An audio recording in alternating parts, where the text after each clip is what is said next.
overall grades for this particular one. We're actually exactly even. It's like the first time we've ever, yeah, right there together.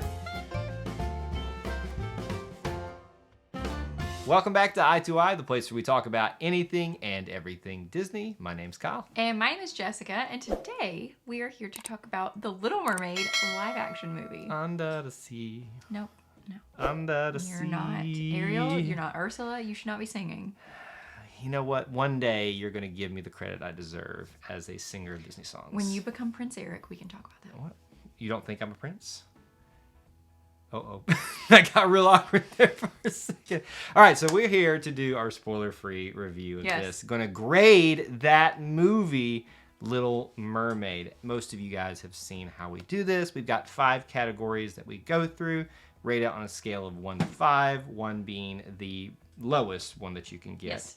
5 being the highest that you can get on that, and getting a total score at the end of this thing. So obviously the worst movie in the history of the world would be a 5. The best would be a 25. So basically a scale of A Wrinkle in Time to Avengers Endgame is how we do this thing. That's how I always interpret it. So real quick caveat, it's going to be real hard to do this one because it's a live action remake. And we have such fond memories of the original. The nostalgia factor really plays in hard on the remakes. It's going to be tough. It's going to be tough. So we're going to try to objectively, what's the word you're supposed to use? Objectively talk about this thing. I'm not real confident with that. But just go with it. They'll believe it. All right, first category on this one, visuals and atmosphere. Jessica, out of 1 to 5, what did you grade it? I'm going to give it a 4. And I think if you've seen any commercials or anything about the movie, you know the Under the Sea song, where that is the quintessential. It's the big showstopper, as I always call it. Yeah. Yeah. I Can't Wait to Be King. That's exactly what I thought it was like. It's the showstopper number that everybody, and we're not even talking about the music, we're talking about the visuals of this. It was beautiful. Yeah. Absolutely amazing. They did a really good job too. I think one of the great things about live action is they have the opportunity to make it more realistic. So they use so many different real life species in that. I was just that flounder thing. Yes, the flounder thing. But I noticed, me being an animal person with an animal degree background, all these different that's this thing, that's really cool. That's true. And then there's also some new visuals with more seeing Prince Eric's realm and their really cool kingdom and stuff like that. And even Ursula's lair. Ursula's dungeon. To me, this is the strongest area. So 4 for me as well, 4 for you on this one. The next category, sound design and music. What'd you have, Jess? I give it a 3. I thought it was better than average, but it was fine. Yeah, I think for me, this is where it really hurts because of the previous one. Because you have high expectations, and there are times I think where it meets it, but there are also missed opportunities, whether that be lyrics and song, the way the song was sung, and it's not even one person, it's not even Halle Bailey or Ariel and anybody else. Prince Eric's song was a little bit. I think his song, his voice was fine. The song just was not great. I think when we heard him having a song, we kind of wanted it to be the Beast song. Well, and that's the problem too, is because that one that's the high they did something new with the Beast, and it worked. And this one, you kind of feel here we go. And even Jasmine's song. Yes, in Aladdin, that was a good one. That was another great one. And here we get this one, and I truly don't even remember anything about the song. So for me, I gave it a 4 because there were some points where I was like, okay, they did that better, but it just wasn't enough for me because I have such iconic memories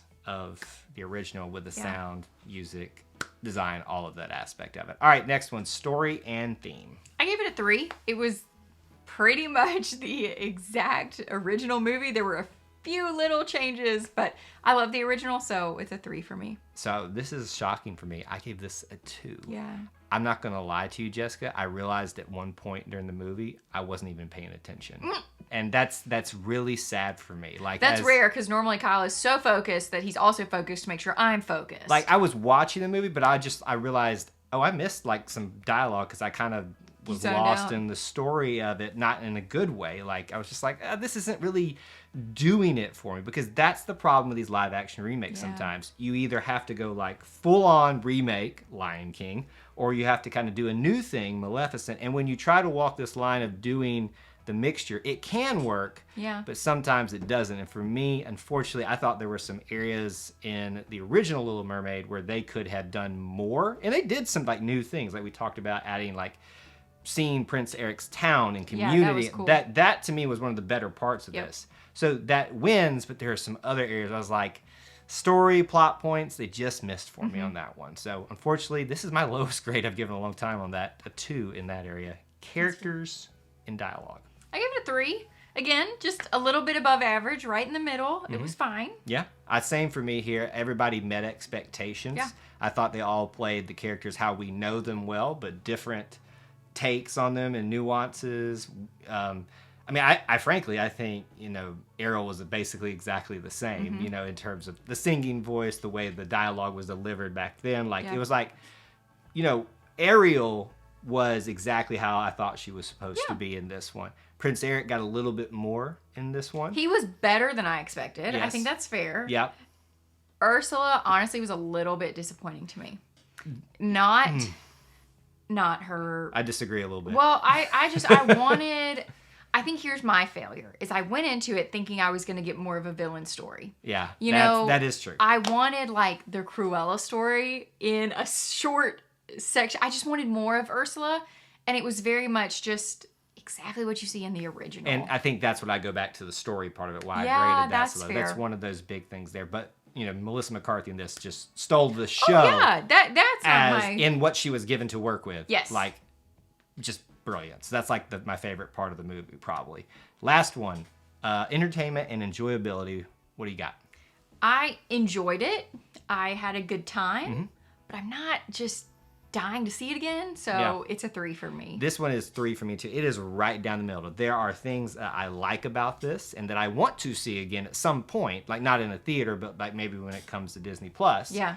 But there are also things that I'm like, you know, it just didn't do it for me. Yeah, there have been quite a few new movies that have come out recently, like within the last, I consider recent, like the last 3 years, that I would rather watch again than this. I think that there is, again, the biggest thing for me, the lack of improvement in some areas like the villain story, things like that. But in all the ways that you expect this thing to recreate, to redo things, to give a new, fresh take on it, it does that. It just wasn't enough for me to be like, gotta see this again, move it up to a 4 or a 5.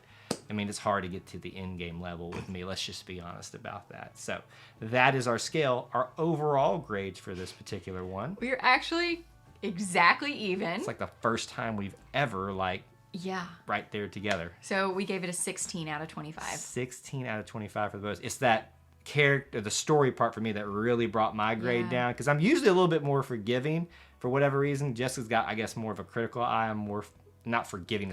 That's true. I am a lot more critical than you are. Well, critical in a good way though. But I think for me, it's like I just like, oh, they tried. This time I was like, nah, I lost myself a little bit in the story and then not a good way. So 16 out of 25, right down the middle. We definitely still recommend you go check it out on your own so you can make your own decisions. We'd love to hear your thoughts down in the comments section below about The Little Mermaid, the new live action remake. Want to hear some spoiler-free thoughts down there because maybe some people who haven't seen it quite yet. What else should they do? Or haven't seen the original. I haven't seen the original. If you haven't seen the original, maybe see that first, but it's a good comparison thing to do. Yeah, absolutely. So if you haven't already, please consider subscribing to our channel and turning on that notification bell so that you don't miss any of our content. That's all we have for you today on this edition of Eye to Eye. Until we assemble again, may the force be with you. And we'll see you real soon. Bye, guys.